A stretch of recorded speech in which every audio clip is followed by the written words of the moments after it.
ঠিক আছে। মাছটা লবণ মাখায় থুইছি শেষ, এখন হলুদ মরিচ মাখাবো। ঠিক আছে, হলুদ মরিচের গুঁড়া দিছি, এখন মাছটা মাখায় নিব। এটা মাখা শেষ, হলুদের গুঁড়া মরিচের গুঁড়া সব দিয়ে মাখা শেষ। এখন তেলের মধ্যে বিসমিল্লাহ।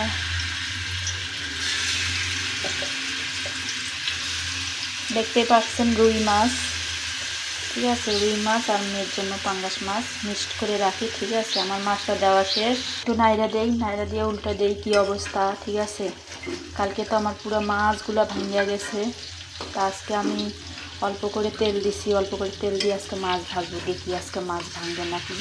তা মাছ পারছেন আমার মাছ উল্টানো শেষ, আর এখনো হয়নি। ঠিক আছে, মাছগুলো ভাজা শেষ। এখন আমি তরকারিটা চড়াই, কড়াই বসা দিছি, কড়াইয়ের মধ্যে তেল দিছি, পেঁয়াজ দিয়ে শেষ। এখন হলুদ মরিচ লবণের সব কিছু দিয়ে দিব। ঠিক আছে, ময় মশলা দেওয়া শেষ, একটু নাড়া দিয়ে নেব।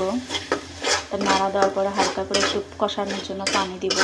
কষানোর জন্য পানি দেওয়া হলে পরে তরকারি দিব, কী তরকারি দিব। ঠিক আছে, তা ভালো মতোই কষতে দেখতেই পাচ্ছেন, কষানোর পরে তেল বার হয়েছে। ঠিক আছে, দেখতে পাচ্ছেন এখানে একটা বেগুন নাচ্ছে শখ করে, যে আজকে তরকারির মধ্যে দিব, দেখি কেমন লাগে। ঠিক আছে, তো এখন তরকারিটা ঢাইলা দিব। দেখেন তরকারিটা ঢাইলা দিছি, ঢাইলা দেওয়ার পরে একটু নাড়াচাড়া দিব। ঠিক আছে, দেওয়ার পরে একটু নাড়াচাড়া দিলাম। ঠিক আছে, এখন কষাতে দিব ভালো করে, দেখতে পাচ্ছেন দিয়েছি। দেখেন প্রায় কষানোর শেষের দিকে, একটু নাড়া দিব। এখন তরকারিটা নাড়া শেষ, এখন একটু আমি ঝোলের পানি দিব। বেশি ঝোলের পানি দিব না, অল্প একটু ঝোলের পানি দিব। ঝোলের পানি দেওয়া শেষ। ঠিক আছে, তরকারিটা বলক উঠলে আজকে আমি মাছটা দিব, কারণ মাছটা প্রথমে ঝোলের পানি দিয়ে মাছটা দিলে মাছটা ভাঙ্গা যায়। ঠিক আছে, তা আজকে বলক উঠলে তারপরে আমি ঝোলের পানি মানে মাছটা দিব। ঠিক আছে, ঠিক আছে, তা আমি মাছটা দিয়ে দিব এখন। এই যে মাছ, কারণ মাছটা দেওয়ার এখন দিলাম কিসের জন্য জানেন? কারণ মাছটা ঝোলের পানি দিয়েই আমি মাছটা দিই। তা মাছটা দেওয়ার পরে, ঠিক আছে, ওটার পরে আর একটু পরে ধনিয়া পাতা দিব।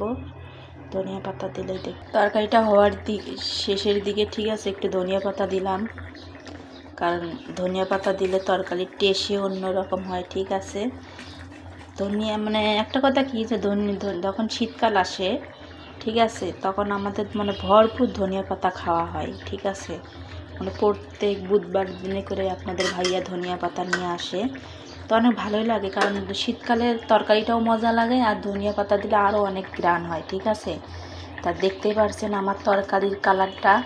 রুই মাছ দিয়ে আলু দিয়ে অর্ধেক মানে কি বলে মূলা দিয়ে একটুখানি ফুলকপি ধুয়া দিছি। আর ফুলকপি, বেশিরভাগ ফুলকপি আমি পছন্দ করে আমার মেয়ের জন্য আরও ফুলকপি রাইখা দিছি। ঠিক আছে, ওর বলে অনেক পছন্দ। ঠিক আছে, তা দেখতেই পারছেন আমার রান্না শেষ। ধনিয়া পাতা দিছি, আমার রান্না শেষ। তা আমার রান্নাটা যদি আপনাদের ভালো লেগে থাকে তাহলে একটা লাইক, একটা কমেন্ট করবেন। আর বেশি ভালো লেগে থাকলে আমার রান্নাটা, তা আপনারা ভিডিওটা শেয়ার করে দিবেন। ঠিক আছে, দেখেন আমার তরকারির কালারটা। ঠিক আছে, আমার কাছে তো অনেক সুন্দর হয়েছে। এখন আপনাদের কাছে কেমন হয়েছে আপনারা বলবেন কমেন্টে। ঠিক আছে, তা ভালো থাকবেন, সুস্থ থাকবেন। এই পর্যন্তই আজকে। আল্লাহ হাফেজ।